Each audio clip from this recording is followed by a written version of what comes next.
up as a kid. All a nigga wanna have was a Burberry scarf and $3 in my pocket.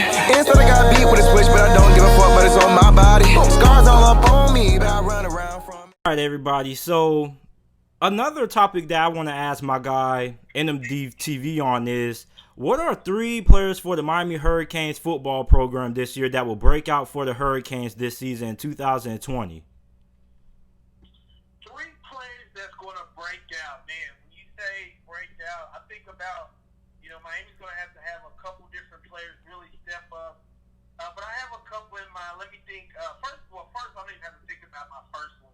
I want everybody to know. And I've been saying this from the jump. Everybody will know the name Jeremiah Payton by the end of the year.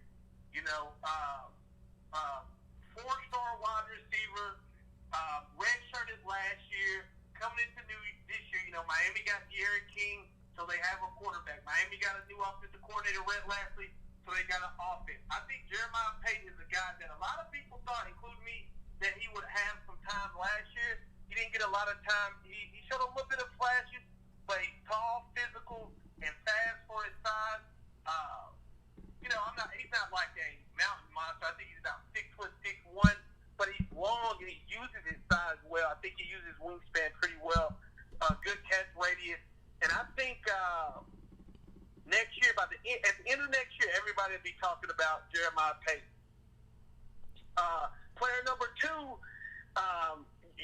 even though this guy's a freshman, I think next year, this is the guy who I followed, and I think he's going to be a great running back. And Jalen Knight out of Deerfield Beach. Remember, Miami got 2 big running backs in their last class. They got Don Chaney Jr., and they got Jalen Knight out of Deerfield Beach. Listen, this kid is spectacular. Like, his running style is he has just natural instinct. Things that he does are just like, for instance, I'm going to give you an instance. I don't even know how you even put this into football terms, but he spins off one guy. As soon as he gets done spinning, he's already leaping over another guy. Like, how do you even do that in full football pass? Spin off one guy in the same instance, leap over another guy. Now, obviously, he's a freshman. He's going to have to, Miami only got 1 spring practice, so he's going to have to get acclimated with the running back. Cam Harris is going to be our starting running back, but behind him in a Red Lashing style offense, I think Jalen Knight is a guy that a lot of people should really think about, and he can make big plays for Miami. And my last guy, coming into this year, you're going to hear the name Gregory Rousseau, and you're going to hear Quincy Roche. Gregory Rousseau, we all know what he did last year, sack after sack after sack. And what's crazy about that is he didn't even start the first 4 or 5 games. So you think about that. Then you got Quincy Roche coming through the transfer portal, who had double-digit stats, was the AAC Player of the Year. You like him. But I like Jabari Harvey. We've been seeing reports. He plays the defensive end position. I think a lot of focus is going to be on Gregory Rousseau and Quincy Roche. And when you're able to funnel in a guy like Harvey, he's going to be able to do some grown man type of things. So, and I got one more too, because this is my guy. A lot of people said he's too small. A lot of people said he's too short. But look out for the cornerback to Corey Couch. I really like that guy a lot.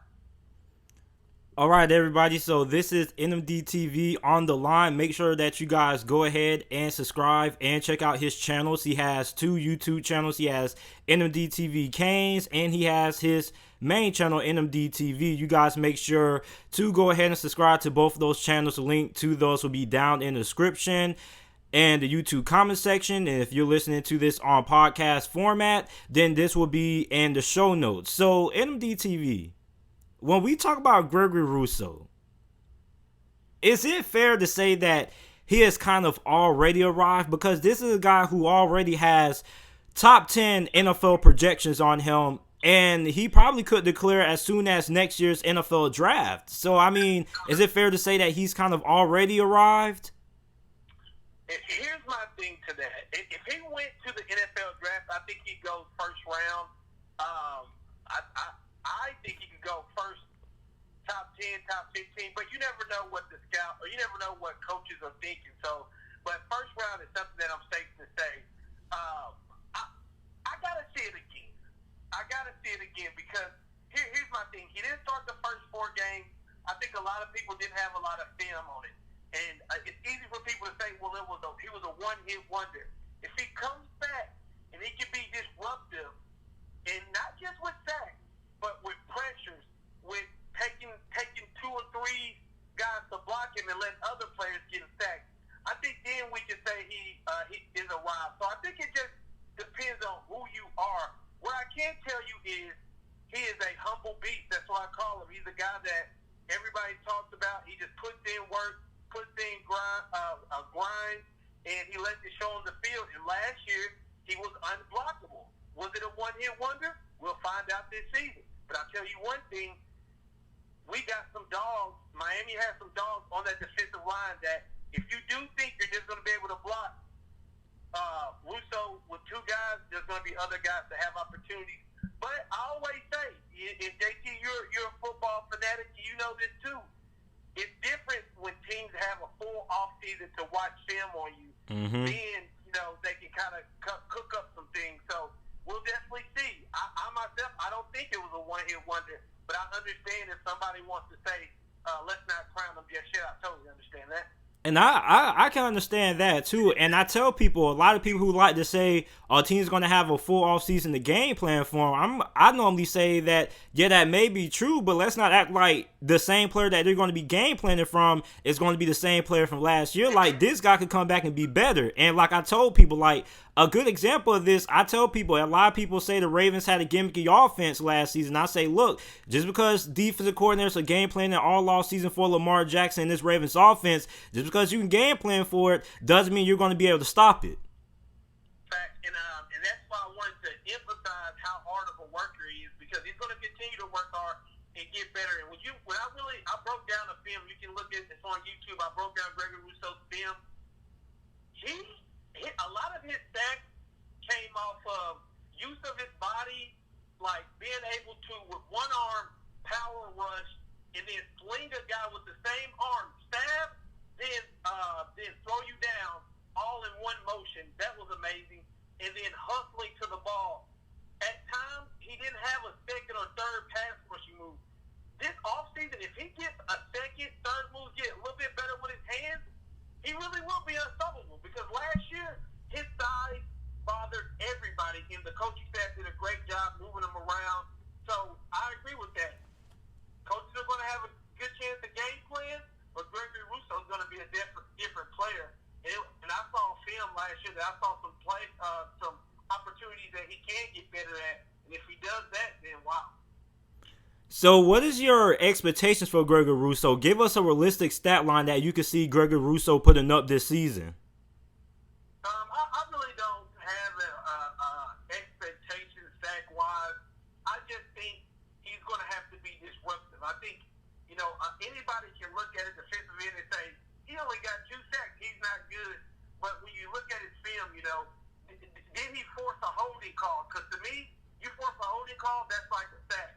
Did he, Chase Young, for example? People talk about Chase Young against Wisconsin.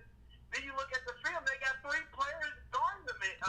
Guarding the man. I mean, you only can do so much. But I'll tell you one thing, if you have a defensive end that's guarding 3, that's taking 3 blockers to block them, you're opening up opportunities. And I think if you look at Malik Harrison of Ohio State, who was another player that got drafted by the Ravens, a lot of his opportunities came because you're focused on Chase Young, and you got Harrison here who's taking advantage of the opportunity to show how good he was, and he was able to make plays.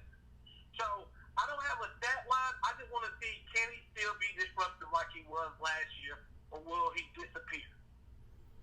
All right, man. So everybody, this is NMD TV. Once again, make sure that you guys go ahead and subscribe to his YouTube channel, NMD TV and NMD TV Canes. If you guys are listening to this on the podcast, make sure that you go ahead and click those show notes down below and go ahead and subscribe to him there. And if you're watching this on YouTube, make sure that you go ahead in the comment section and description down below and subscribe to both of his channels.